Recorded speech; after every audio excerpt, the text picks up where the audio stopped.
Drug and alcohol addiction touches families all across our viewing area, often dividing them and pushing loved ones apart. Well, this Saturday, CADIS and other organizations hope to bring Chattanoogan's together with Unity on the Bridge at Coolidge Park. We're so happy to welcome Knox Farmer, who is here representing CADIS.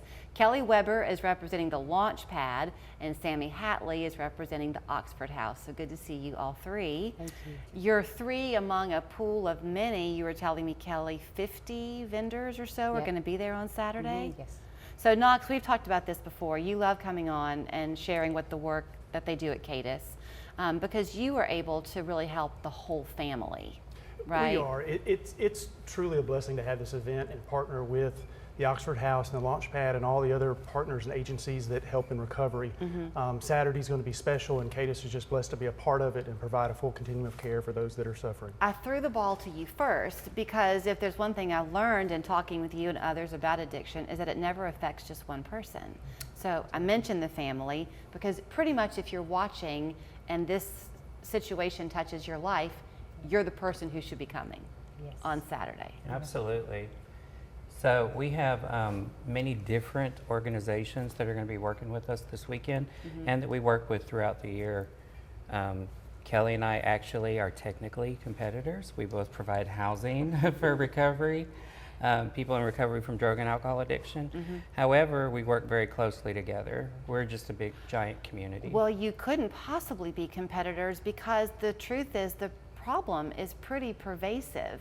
And so doesn't finding the right help, you don't want a long line of people waiting to get the help they need. You need multiple groups helping the situation, right? Yeah, that's correct. So at Launchpad, you're specifically helping women. Yes, just women. Same for you at Oxford House? You have at a Oxford specific House, group? we help men and women, and we also have housing for parents that have their children.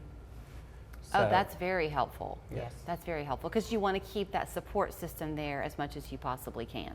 Is that right? Absolutely. Okay, so let's talk about Saturday because you've got it planned out to be a really fun day, but a pretty powerful day that kicks off in Coolidge Park with these 50 vendors. I think, Sammy, you were the tag you're it guy this morning.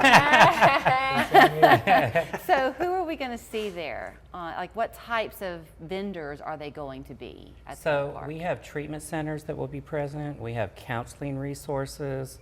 We have the 12-step fellowships as well as housing agencies.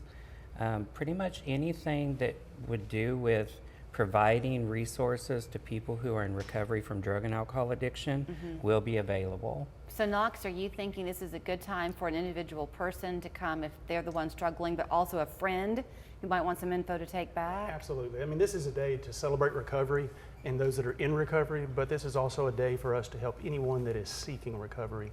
And so we just want to know that there'll be resources there. I think last year we have had several individuals the day of that have gone into treatment. And so it's been a very special day for us. So it is not something, as I understand it, that is okay, I've declared myself to be in recovery, therefore now I'm done and I can move on. It's an everyday decision that you make. So you were saying, Kelly, that part of the real powerful part of this day will be going up on the bridge for the Serenity Prayer. Yeah. So when we started this event in 2018, it was a really small event. There were just a few of us on the bridge. Every year, with the exception of 2020, of course, it's gotten a little bigger and a little bigger. So last year, we almost made it all the way across the bridge, holding hands. So this year, we really hope to stretch all the way across the bridge, everyone holding hands, and we say the Serenity Prayer. So it's a pretty powerful moment for everyone there. So. Is it appropriate for me to ask you to say what the Serenity Prayer is today?